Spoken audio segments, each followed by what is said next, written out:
What is up, fight fans? It is time for the MMA Plug presented to you by Mile High Sports. I'm your host, Jordan Kurtz. Give me a follow along online at Comments from the Peanut Gallery. We've got a lot to talk about here this week, folks. Even though we don't have a UFC card going down this weekend, there is still action to take in. We're going to cover all of those things here throughout the program. But first and foremost, want to give a shout out to the whole crew here at the Mile High Sports Network. There's a lot of topics in the Denver sports world right now, and they're doing a tremendous job of covering all of those headlines out there. CU, naturally, with Coach Prime being in the fold, always going to be grabbing headlines and having attention on them. You have the NFL draft going down next week. There is playoffs for winter sports for Avs and Nuggets looking all in that mix. The Nuggets certainly have no shortage of headlines that will be going into this offseason with the recent firing of Coach Malone and the GM. Seemingly a little bit of rumblings in the locker room amongst some of the guys too as well. The whole Russell Westbrook situation. I get all of my updates on the NBA world directly here from Mile High Sports. So everything that I know or I talk about, I get directly from these guys. The Rockies on the other hand, guys, they're 0-4 on a road trip. They've got 2 more left on this swing on the travels. They got the Dodgers for the next 2. They're gonna drop those. They'll be back home on Friday with a 3-15 record. Even worse than their play on the field is the new City Connect jerseys. They're worse than the old ones, which I didn't think could be possible. It looks like a 90s Taco Bell designer got caught in a K-hole. That's the best way that I can describe it. But again, make sure that you check out all things from the Mile High Sports Network, whether that be here on the YouTube channel, the website, magazine, merch, so on and so forth. So many great things coming out on the prep side of things. I know that there's a little teaser, some Champ Bailey content that's coming out. So anytime that you have a chance to take in some content with one of the GOATs, you have to be able to sink your teeth into something like that. If you have the chance to buy the tickets from the athletes that are competing on the cards directly, please do so. Whether that is paper ticket or their online point of sale system using that promo code, definitely benefits them. Few shows on the horizon. This weekend, we have Sparta with a striking event going down at the Eclipse Event Center. That is Friday again, April 18th. They're going to have another show, an MMA show coming up the very beginning of May. We have next weekend, 5280 Thai Fight Series that is going down at the Stampede. Following that, there's going to be a new debut promotion that's coming out with their first show at the Pueblo Convention Center. That is the Guerrilla Fighting Championship. A couple of big fights in their marquee spots.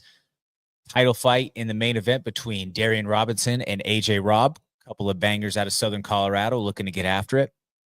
And then you have Battle MMA Championships returning to the Colorado Springs City Hub on June 28th. Again, keep those dates on your calendar. If you have the opportunity to get yourself in the mix and pick up a ticket, please do so for those shows.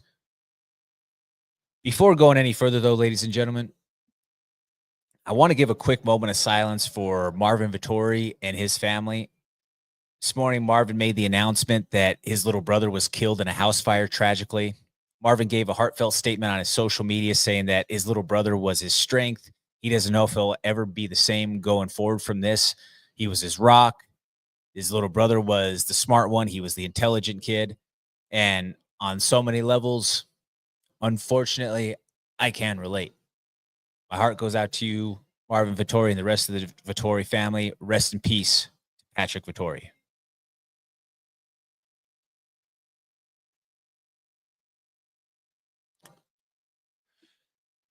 Moving over to our weekend recap segment. We had a few events go down over the weekend. One being here on the home front. We had Airtight Boxing Civil War event that went down at the Eclipse Event Center.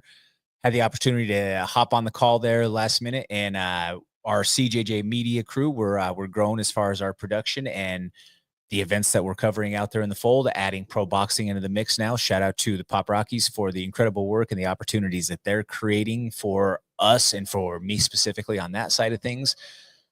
We had a few fights throughout that card that, I mean, these were just gritty boxing wars. A couple of early kids who were making their debut on the pro side of things who have a lot of bright potential, and some seasoned vets who, hey, call it for what it is. These guys have a tremendous amount of skills with the pugilistic science. Them getting in there and mixing it up in the squared circle. It was fun to have a little bit of a change of pace from some of the action that I'm normally calling. And yeah, it was fun. Best thing I can say, go out there and check out the next show for Airtight Boxing. Thank you, Steve Messes, for the opportunity. In the PFL, want to give a shout out to our friend of the program in Justin Wetzel. He pulled off a massive upset, was a plus 700 dog going into this opening round of the PFL season.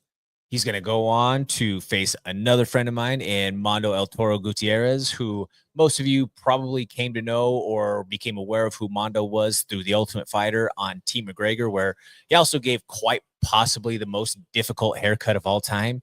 You had a geeked out Connor who just flat out couldn't sit still. You have the pressure of the whole world watching you give a haircut, and you want to make sure that your cut is right, that fade is clean. And you have Conor McGregor all over the place. He is just bobbing. He's getting up out of the chair in the middle of the cut. Dude, sit down and sit still. Congratulations to Mondo, though, for he as well pulled off that upset. That's going to be a styles clash of a couple of, or not really a styles clash, right up the same vein as style in a certain sense. Both of these guys love to wrestle. They have history with each other back to the Midwest, and I'm looking forward to that fight.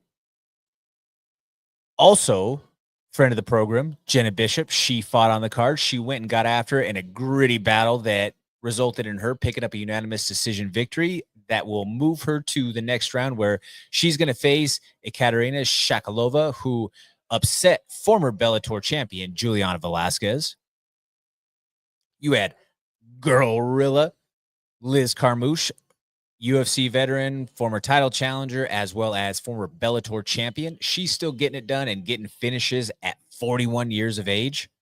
That liver shot was brutal. I mean, Liz made it deep into the PFL season last year. She ended up losing to, I believe it was Tyler Santos, who Santos then went on and lost in the championship. Without having Dakota in the fold for the bracket, I mean, Carmouche has as good of a chance as anybody in the mix with her experience and what she still shows that she has left in the tank. That all being said, Father Time can start to knock on the door at any point, but while she's still able to perform at a high level, hey, why not? Get after it. Jake Hadley, formerly of the UFC, he pulled off a Scottish twister that sent Dan Hardy into the type of frenzy that required a wardrobe change. I mean, I'm talking, he went full cream of wheat in the drawers, ladies and gentlemen. He lost it on the broadcast desk when he saw him lock up that submission. It's not the easiest thing in the world to pull off. Jake Hadley is a tremendously talented fighter who had a bright potential when he got into the UFC. The problem is he's a jerk. All reports from people in the backstage or personnel from the PI and whatnot about Jake Hadley from his time with the UFC was that he was an ass. He did not treat people well. He talked to people poorly. He treated them like he had a holier than thou God type of complex. And as a result, he did not get re-signed. That's why he is on to other pastures out there aside from being re-signed to the UFC. Hopefully he grows up. Hopefully he is maturing in this process and that doesn't continue to work against him as he goes forward in his career. Some of these guys, it blows my mind that they think that they can come in and have that sort of approach or behavior towards personnel and staff within the organization. You saw it happen to an even brighter prospect than him with Mohamed Mokaev, who they said, that's fine. We'll wash our hands with this guy. We don't care if he's an undefeated bright prospect who could potentially be a champion in a few years. We're fine washing our hands with him because we do not want to associate with this type of behavior and character who is going to treat our ancillary staff, our people in the PI, all of those who are trying to give you the best opportunity possible, like crap. Get out. One of my biggest takeaways from this night and from the broadcast as a whole from PFL this last weekend is that the broadcast production is still so atrocious.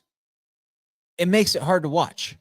Like, how are you on ESPN now for years running and your production is that terrible.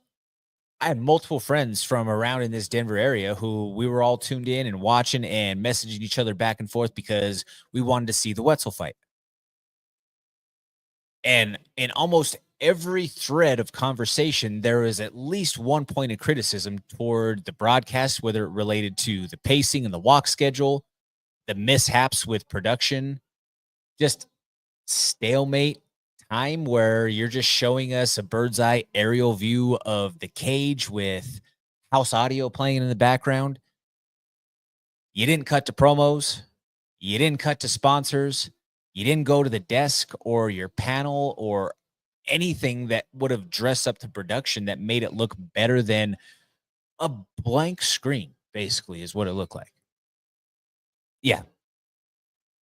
We could go on and on about the production flubs and the operations for PFL as we have for quite some time now. It just, again, blows my mind that it has not gotten better. What I do like is that they added weight classes like men's 135 and 185 pound classes. They're now also allowing for elbows to be in the fold. Those are great moves. Those are moves in a positive direction. By the casual standard of just bleed entertainment, the PFL roster is filled with, for lack of a better term, a considerable amount of boring Russians. They have a lay and pray, wrestle heavy type of style, but you allow them to start throwing some elbows and more devastating ground and pound in the process. That A, pushes the action, pushing the action creates excitement, and B, just the devastating nature of those elbow strikes. It's entertaining and it could put people out faster. Along with, you have the opportunity for, if you have one of these guys who ends up being a Habib-esque type of style who can just be a wet blanket on top of you and maul you, and they start opening up cuts left and right and you're leaking all over the place, well, then that creates lore behind a fighter, which helps sell potential events and potential bouts, creating attraction, creating awareness, and creating attention for your future shows. How this is such a crazy concept that the PFL has fell behind for so long still escapes me. But I guess that's what happens when you get somebody like Don Davis at the helm, who does not watch fighting, was not a fan of fighting prior to purchasing the PFL. He treats this like it's a regular business investment type of opportunity. And again, at every step of the way, seems to stub his toe. Will the season and the production woes get better? I guess we have the next few weeks to try to figure that out. Next few months, rather, I should say. Transitioning from the PFL, we had UFC 314 going down in Miami. You had Alexander Volkanovski reclaim the throne against Diego Lopez. I think that this cements Volk in the conversation for being the 145-pound GOAT. For me, it was kind of a toss-up still with Aldo in the fold, despite Volk having the wins over Aldo. Him having the reign that he had, as active as he was, in the fashion that he did it. Yeah, he took the loss to Topuria, and some of the naysayers, their retort to him winning this title is saying, well, the best guy or the top guy for that division wasn't fighting. He vacated and moved up a class. Well, by that same logic, guys, he vacated and he's no longer in the 145-pound division. He is not in that mix. That's like saying, oh, well, after all the time when Conor left and moved up, well, nope, we can't look at anybody else as a valid champion because he's gone. Oh, well, anybody after John Jones left the 205-pound division, well, nope, not valid anymore. It's gone. It's not a valid argument. What is a valid argument is how much at this championship level does Volk still have? Volk showed signs of aging, plain and simple. Some of the shots that hurt him and that kept him from being able to march forward with his game plan or with his mode of attacks wouldn't have phased him 4 years ago. Wouldn't have even maybe got right there prior to the couple of knockouts. But, is it the knockouts? Is it being on the backside of 35? Who knows? What also has to be recognized from this, from a factual standpoint, he is the very first guy to win a title sub 145 pounds past 35. That alone says that he defied the odds and what Father Time said should have happened in that fight. Again, that all being said, that means that we're looking at borrowed time. And so while we still have him on the throne, we have to appreciate the greatness that we are witnessing. Diego Lopez, man, he's got a bright future. That kid will fight for a belt again sometime down the way. Just maybe not right away in the mix, go and get a couple more wins and he'll be right back in the fold of things. There's a lot of rising contenders and some big fights coming up in the top ranks of the 145-pound division. Not a lot of clarity of what his next matchup is as it sits right now. After the next couple of weeks, especially, you're going to have a couple of ranked matchups going down, say Kansas City, and then in the following weeks, you're going to have a little bit more clarity again as to where some of the next fights may be. In the co-main event, we had a matchup between Paddy Pimblett and Michael Chandler. Michael Chandler, I mean, what can you say? Michael Chandler is the guy who outside of the cage does all the things right. But again, there was another portion where you could look and say, like, hey, that was just a dirty move. When he was visibly tired, Paddy had him fatigued. I don't blame Michael Chandler for doing it. Full disclosure. If I was in Michael Chandler's position, probably would have done the exact same thing. And the great Joe Warren, former, Olympic champion, Bellator 2-time world champion, all of that. The very first bit of instruction that he ever told me 7 years ago when I first entered the fight gym was, if someone's starting to get a beat on you and you're in trouble, kick them in the nuts.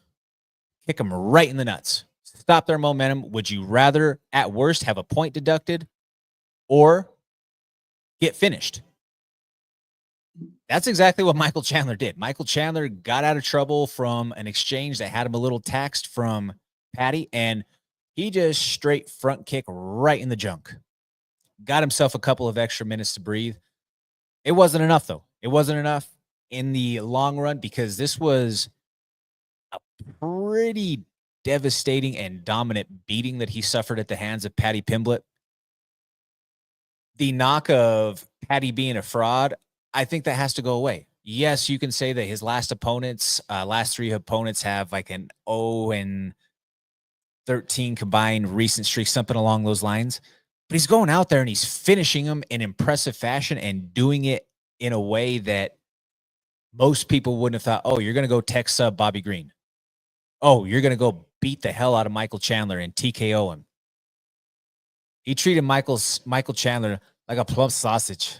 Stuck a fork in that plump sausage, mate. And Paddy also, again, hey, I talked to you last week that at times he has a high chin when he's exiting exchanges or when he's throwing his leg kick. He got clipped with one. It didn't take him out of the fight. He recovered, he rallied, and he was able to go on to dominate Michael Chandler again. I think that at this stage of the game, Michael Chandler should retire.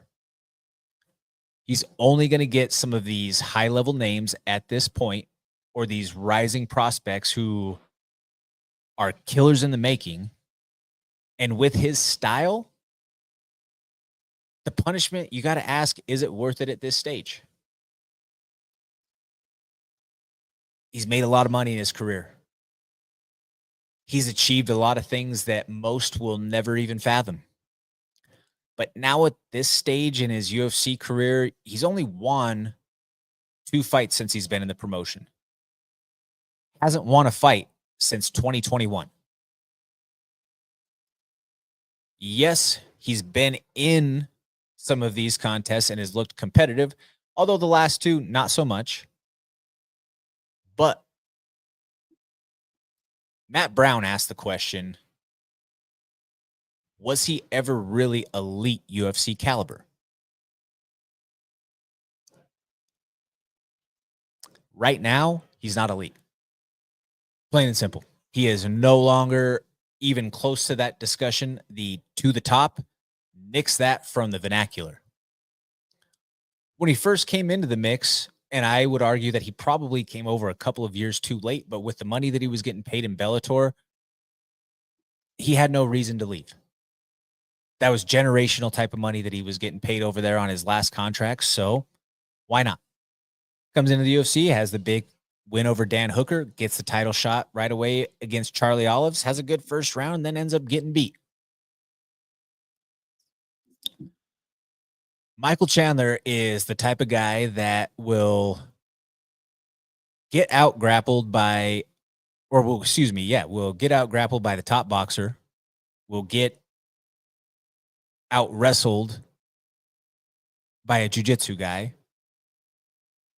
and will be outboxed by a grappler. He's the ultimate enigma, the guy who has so many bright skills. And I think if had he been in the UFC a little bit earlier, he may have had a chance to make a little bit more of a run. But the 155-pound division is just so freaking good that sometimes you're going to be bridesmaid. And that's the best that you're going to get on that run. And that is still miles further than most will have ever even thought of achieving. You had a matchup between Yair Rodriguez and Patricio Pitbull, another former Bellator guy who's came into the UFC, you know, I would say in the later stages, dare I say potentially past his prime, made a lot of money, was the face of that organization over there, was a champion.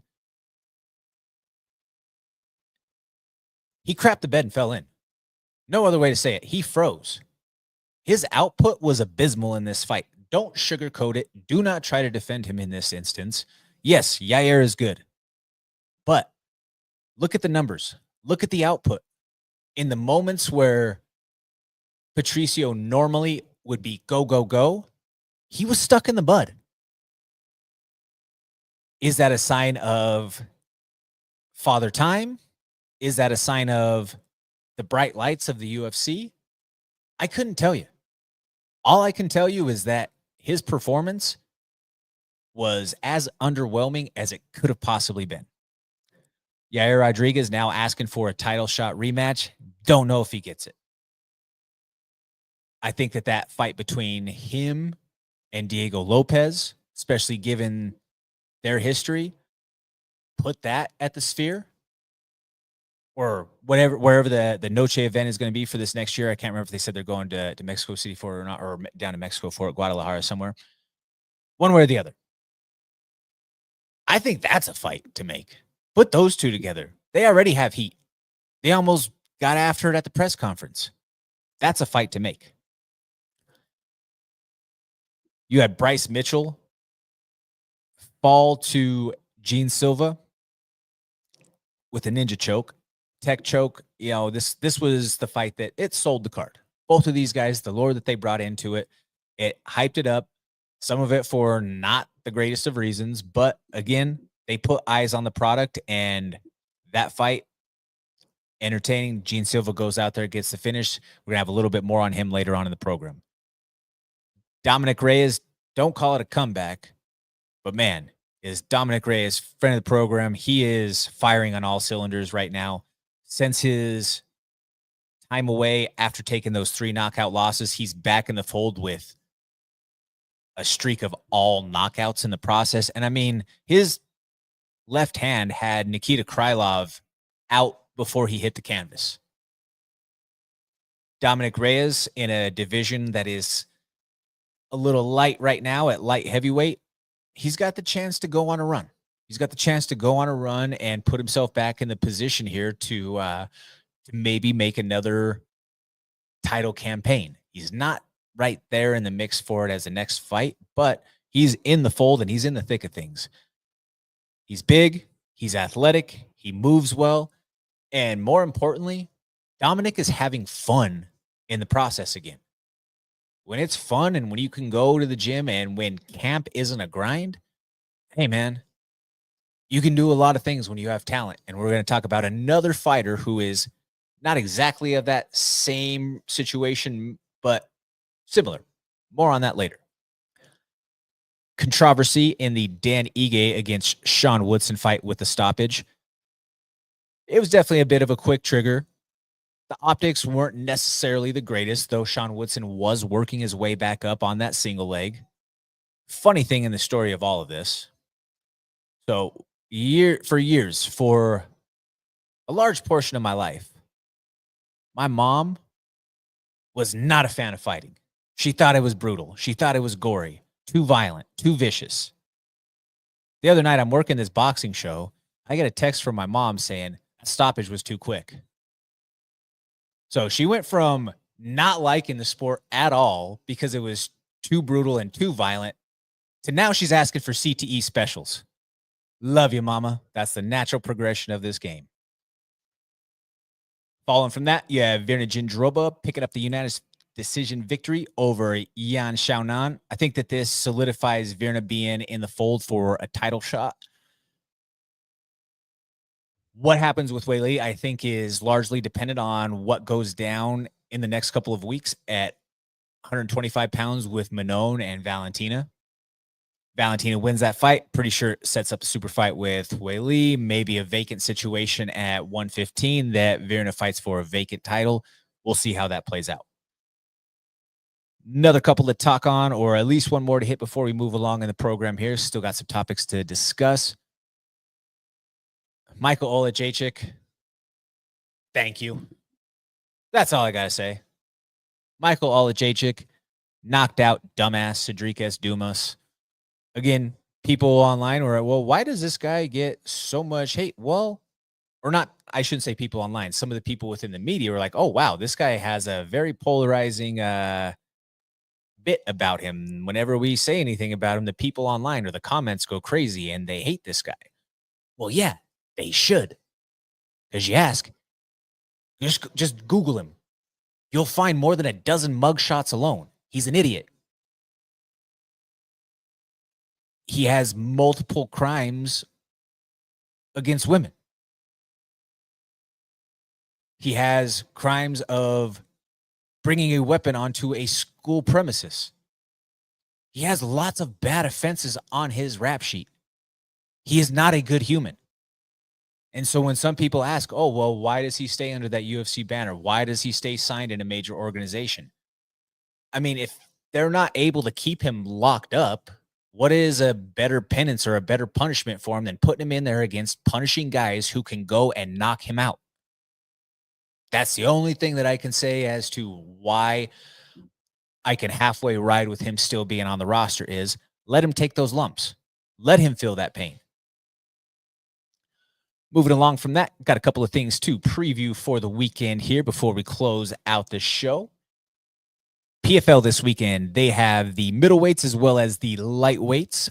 You have former PFL light heavyweight champ Impa Kasanganay is dropping down to middleweight where he's going to face Fabian Edwards, the brother of Leon Edwards. Again, there's a couple of these guys who were former figures of the PFL 205-pound division who fought there basically and not cutting much weight, who now that they recognize 185 pounds are in the fold there. A couple of them, one of them also being friend of the program in Joshua Silveira. Joshua Silveira has fought for the PFL title at 205, fell a little short, was the two-division champion in the LFA. Well, him going back down to 185, that could be a major asset for him. He's taken on, moving from that, we have Sadbu Sai, who competed in the 205-pound division, had moved up from 70 to 205, so a massive jump, really didn't cut any weight for last year. Had the freak thumb injury in the opening round against Silveira, but he's now a guy who, hey, he fits in that mix of 185. He's going to be facing another friend of the program. Hey, funny enough, we're growing, right? A lot of these guys we've had on the show at some point, but Dalton Rasta, Hercules, he's a kid with roots out of Pittsburgh, now trains out of South Florida. This kid is going in there and he wants to punch your lights out. There is not an ounce of fat on Dalton Rasta, and he wants to go out there and just have a punishing type of performance with every outing that he has. He's got a technical guy in Sai on his hands, but I'm looking forward to this fight. You have a former PFL championship challenger in Clay Collard taking on the highly touted prospect, Alfie Davis. You have a former champion in Brent Primus from Bellator, who's going to be on the card. You also have one of the top guys from 155 pounds through the years in Bellator and Mads Burnell. Aaron Jeffries, he's got a tough test on his hands with Murad Ramazanov. On paper, it's a good card. A lot of these guys have a lot of ability, a lot of talent. It's a crying shame that the production is so boo-boo that they don't get showcased in the way that they should. You have better production from shows like the LFA, who we're going to talk about now. This weekend, we have an LFA title fight on the line in the lightweight division between the Richies. Richie Lewis taking on Richie Miranda. Bit of a styles clash. You have Richie Lewis, a very wrestle-heavy type of approach, whereas Miranda, he likes to get violent. So when these two get in there, I'm looking forward to seeing fireworks for 5 rounds for the LFA title this Friday night. You have undefeated 8-0 prospect Mitch McKee out of Killcliff FC taking on the grizzled veteran Greg Fisher. I've been in the gym with Greg before. Greg is a very skilled athlete. He's a pretty long fighter and has a lot of vet tricks in his tool bag, has fought guys that have been in the UFC down on the regional scene, guys like Jimmy Flick, so on and so forth. But he's got a blue chipper on his hand. He's got Mitch McKee, again, he's undefeated at 8-0, and he's fought some good opponents along the way. I would not at all be surprised if an exciting performance gets McKee a Dana White Contender Series bid for late summer, early fall. It's of that time right now where these guys who are on these regional scenes, they go out there and have a spectacular performance. They could very well be getting that call to lock them up for a Contender Series very shortly. Former flyweight champion Cheyenne Bowers looks to rally back and get her hand raised for the first time since losing the strap. Again, talented fighter. Cheyenne has some ability, and I look forward to seeing if she can rally back after the adversity of losing that 12 pounds of gold. Also on the card, you have a high-stakes battle between 2 undefeated flyweight prospects. Another one, friend of the show, we have the Super Jew Micah Haas out of Genesis Training Academy here in Denver. He takes on Hawaiian Punch Christian Natividad. The Natividads all the way around. Those guys are bangers. They're tough. Hawaiian style period, those guys love to be scrappers. But Micah Haas is a crafty kid who finds ways to win. Micah has shown that he has knockout power with his fight that he had a walk-off victory with Tough Enough. He's had a couple of gritty performances with, say, the LFA, with Battle, so on and so forth. Has racked up a couple of belts. You know, it's one of those fights, once again, where an impressive finish, I would probably have to say, with them being at 6-0 as opposed to maybe a little bit deeper, at the 8 to 10-0 mark, around in that range. A highlight reel type of finish in this fight.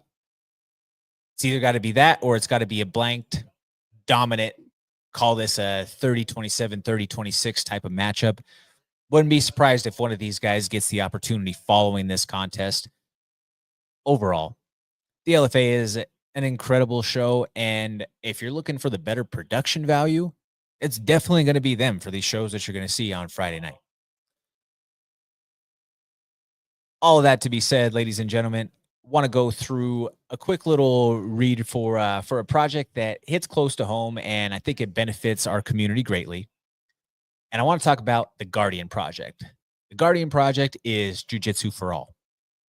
The mission of Guardian, which is a 501c3 nonprofit organization, is to provide free jiu-jitsu youth scholarships to underserved youth around the world.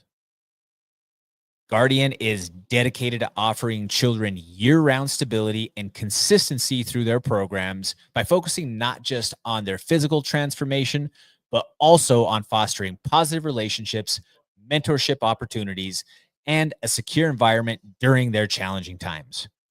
By partnering with established and trustworthy academies, donors can trust that a minimum of 85% of their contributions directly fund the scholarships that they support.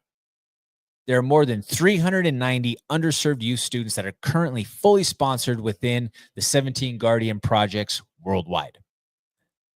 Visit factoryxmuaythai.com to make your tax-deductible donation and help support a student in our community today.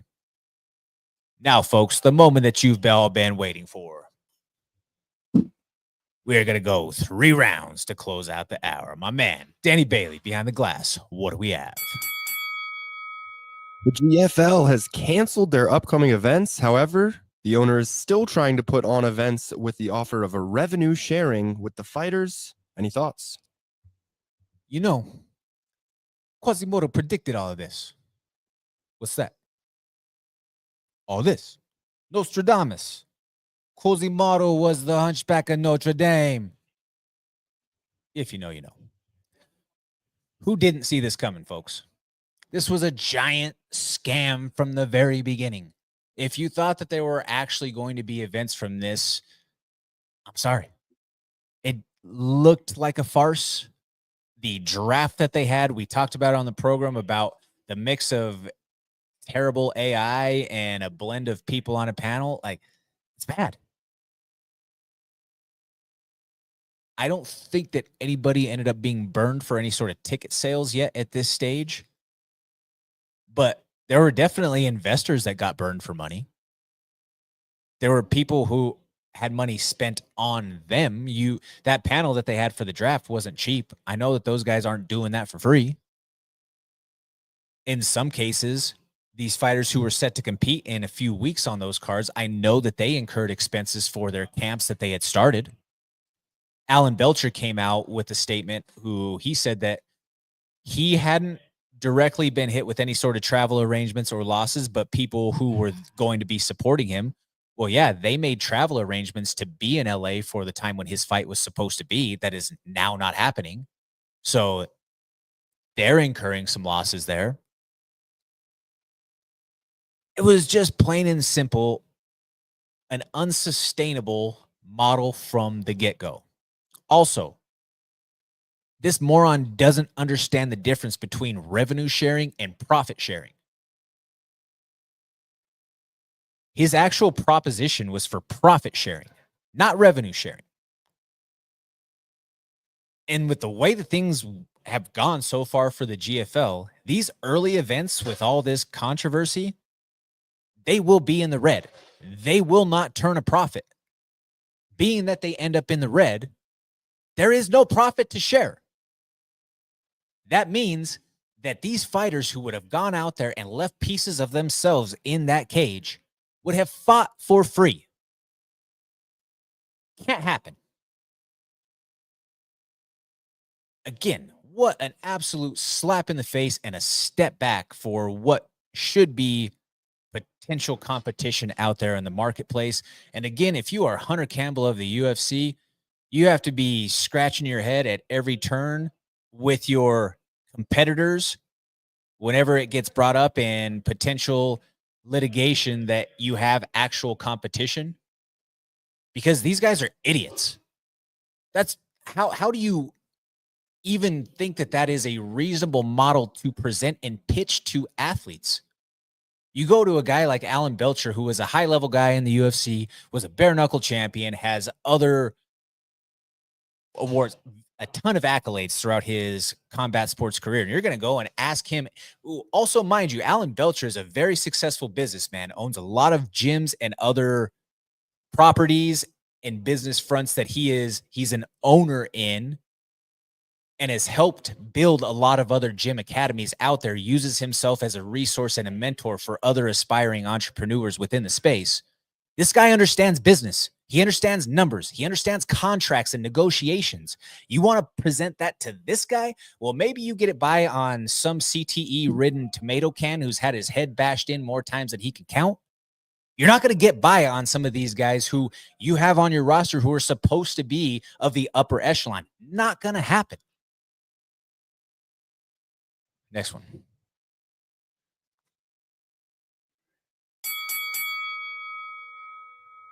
Gene Silva is asking for a title shot after his technical submission win over Bryce Mitchell at UFC 314. What are your thoughts? There's a couple of things that I want to speak on when it comes to Gene Silva. There's measurable accomplishments that he has in the cage. There's the lore that he brings. But there's also the pain behind him that makes what he does so spectacular. First off, there's the man behind the fighter. Guys, when you know your why, and it is so profound that it pours out of you every single time that you make the walk and you have the skills to supplement it, you're going to do incredible things in this business. If you didn't know, as most don't, John Silva witnessed something in his younger years that no one should ever have to bear witness to. He shared accounts of the time when he was a kid and he witnessed his mom be brutally assaulted and sexually assaulted also by 3 men. I know the R word gets us in trouble with YouTube, but you get my point. He bared witness to this. He also saw that in the heat of things, his mom was able to rally herself and she put those 3 sons of bitches in the dirt. That type of trauma, that type of pain creates a why that is so powerful. And when your pain is that deep, when you have then put in the time to build a skill set that makes sure that something like that never happens again on your watch, I fear for the man who stands across from you.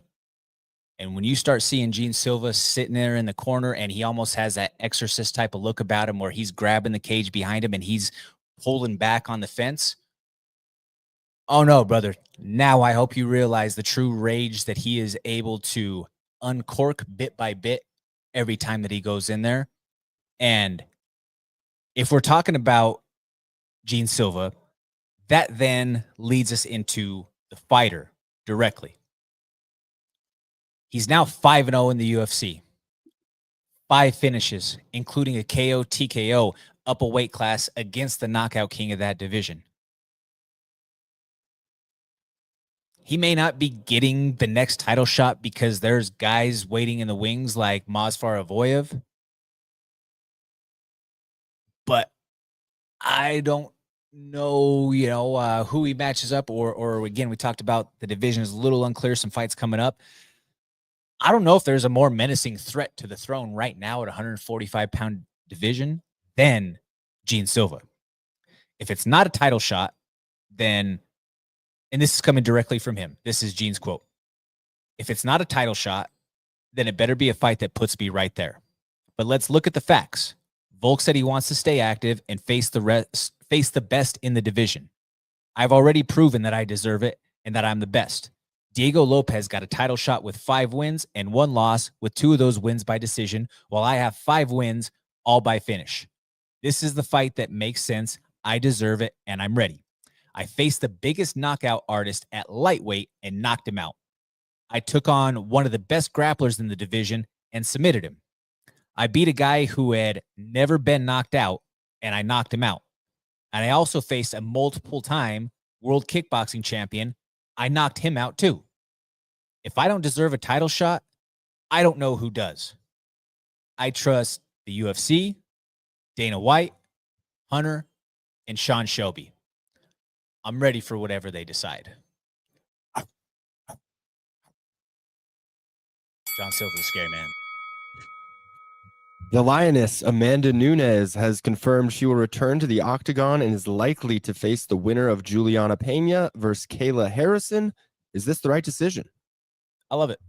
It's a light spot in the division right now, overall, collectively at 135 pounds. With where Amanda was, at that stage, she had been so dominant for so long. Once you're in it for that long and at that high of a level, 5-round fight after 5-round fight and the preparation that goes into it, it's not the fight that doesn't excite you or get you up anymore. It's the camps. You can't keep going through the camps. Your body just starts to break down and you start to have issues. Amanda did have some injuries that she was dealing with. She was a new mom at the time.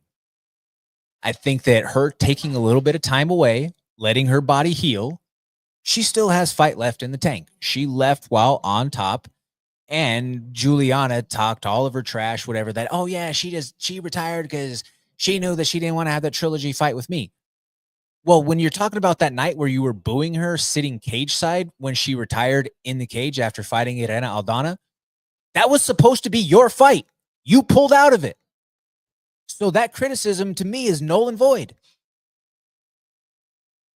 Yes, you pulled off one of the greatest title fight upsets ever, which there still leaves a trilogy fight out there to be had if that's something that entices Amanda when, should Juliana win this fight. I just don't see that happening. I think the bigger storyline is Amanda coming out of retirement to face the former multiple-time Olympic gold medalist, the former PFL world champion, her former teammate at American Top Team in Kayla Harrison. That is the biggest story. That is where the arc of Kayla Harrison's story comes into play throughout this entire journey, is facing the Lioness for the UFC title. I think that's how we see it go down later on this year. But just like that, though, folks, we are all out of time. Thank you all so much for tuning in each and every week for original combat sports programming here.